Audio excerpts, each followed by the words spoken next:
2010 সালের 5 আগস্ট চিলির উত্তরাঞ্চলের আতাকামা মরুভূমিতে ঘটে যায় এক ভয়ঙ্কর খনি দুর্ঘটনা। On August 5th, the San Jose mine in northern Chile collapsed. মাটির প্রায় 700 মিটার নিচে আটকা পড়েন 33 জন খনি শ্রমিক।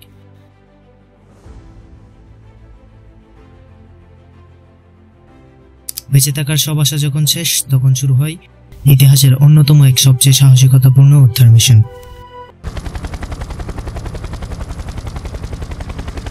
অন্যান্য দিনের মতো সেদিনও কাজ করছিলেন শ্রমিকরা, কিন্তু হঠাৎই খনির একটি বড় অংশ ধসে পড়ে বন্ধ হয়ে যায় খনির প্রবেশপথ।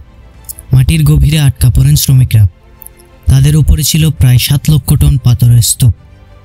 তাদের কাছে ছিল শুধুমাত্র 3 দিনের খাবার, অন্ধকার, নির্জনতা আর একরাশ ভয়। তাদের ঘিরে ছিল শুধুই মৃত্যু। সময় গড়ানোর সঙ্গে সঙ্গে চিলি সরকার এক বিশাল উদ্ধার অভিযান শুরুর পরিকল্পনা করে। প্রায় 17 দিন পর ছোট একটি ড্রিলের সাহায্যে মাটির গভীরে থাকা শ্রমিকদের সঙ্গে যোগাযোগ করা সম্ভব হয়। শ্রমিকদের কাছ থেকে একটি নোট উদ্ধার করা হয়, যেখানে লেখা ছিল, আমরা 33 জন আশ্রয়ে ভালো আছি। এই একটি বাক্য যেন পুরো পৃথিবীকে আলো দেখায়। 33 জন শ্রমিক বেঁচে আছেন এবং তারা সাহায্যের জন্য অপেক্ষা করছেন। এর চেয়ে বড় সুসংবাদ আর কি হতে পারে।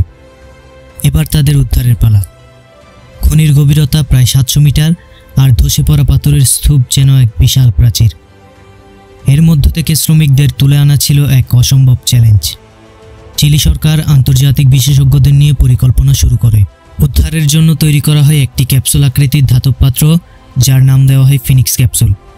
এটির সাহায্যে একজন করে শ্রমিককে উপরে তোলা যাবে। প্ল্যানটি ছিল খুবই ঝুঁকিপূর্ণ। বিশাল ড্রিল মেশিন দিয়ে সরু পথ তৈরি করা হবে এবং এই পথে ফিনিক্স ক্যাপসুল পাঠিয়ে একজন একজন করে সবাইকে উদ্ধার করা হবে। উদ্ধারকর্মীরা রাত দিন এক করে কাজ করছিলেন। অবশেষে ড্রিল পৌঁছে যায় মাটির 700 মিটার গভীরে। এবার এই পথ দিয়ে ফিনিক্স ক্যাপসুল পাঠানোর পালা। ক্যাপসুলটি পাঠানোর আগে বারবার পরীক্ষা চালানো হয়, কেননা যদি এটি আটকে যায় বা ক্ষতিগ্রস্ত হয় তাহলে পুরো মিশনই ধ্বংস হয়ে যাবে।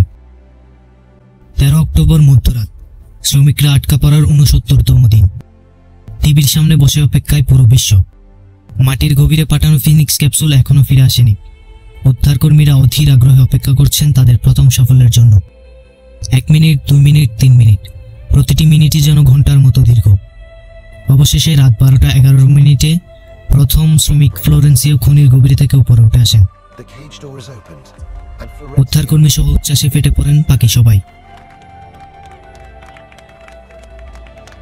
টানা 22 ঘন্টার চেষ্টায় একে একে 33 জন শ্রমিককে উপরে তোলা হয়।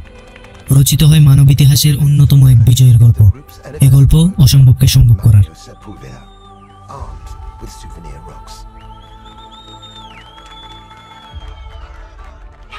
¡Mira los corazones!